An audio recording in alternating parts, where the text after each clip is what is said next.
Anchor Shivajyothi Tirupati ప్రసాదంపై చేసిన వ్యాఖ్యలు దుమారంగా మారాయి. ఆవిడ మీద క్రమశిక్షణా చర్యలు కూడా తీసుకుని స్వామివారిని దర్శించుకోకుండా భవిష్యత్తులో ఆధార్ కార్డ్ని బ్లాక్ చేశారు.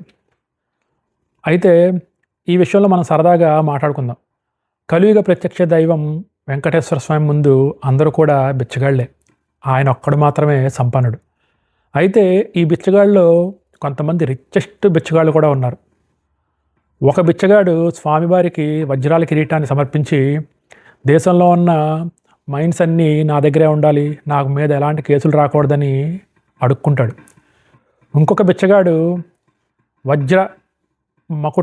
వజ్ర వైడూర్యాలతో కూడిన హారాలని స్వామివారికి సమర్పించి నెక్స్ట్ సీఎం నేనే అవ్వాలి అని అడుక్కుంటాడు. ఇంకొక బిచ్చగాడు ఎవరికీ తెలియకుండా తన బ్లాక్ మనీని హుండీలో వేసి నెక్స్ట్ ఎలక్షన్స్లో నేనే ఎంపీగా గెలవాలి అని అడుక్కుంటాడు.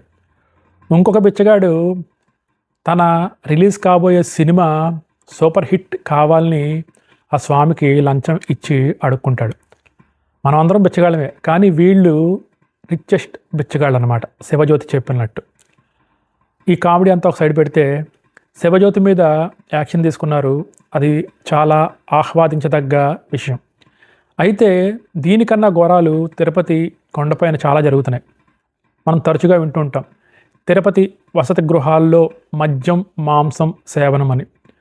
ఇలాంటి వారిని మనం ఐడెంటిఫై చేసినప్పుడు ఎలా అయితే శివజ్యోతి ఆధార్ కార్డ్ బ్లాక్ చేశారో వీళ్ళకు కూడా ఆధార్ కార్డు బ్లాక్ చేసి రెండోసారి స్వామివారి దర్శనం తర్వాత కొండ మీదకే ప్రవేశం లేకుండా ఇలాంటి వాళ్ళందరినీ మనం నిషేధించగలగాలి. అలాగే కొండపైన అన్యమత ప్రచారాలు జరుగుతున్నాయి అంటే వారికి కూడా తిరుమల కొండపైకే దర్శనం లేకుండా ప్రవేశం లేకుండా తిరుమల కొండపైకి ప్రవేశం లేకుండా కిందనే అలిపిరి వద్ద ఇలాంటి వారిని అందరినీ రిస్ట్రిక్ట్ చేయాలి. చేసినప్పుడే ఆ తిరుపతి గౌరవం కానీ ఆ ప్రసాదం కానీ ఆ స్వామివారి గౌరవం కాపాడబడుతుంది. ఆలోచించండి.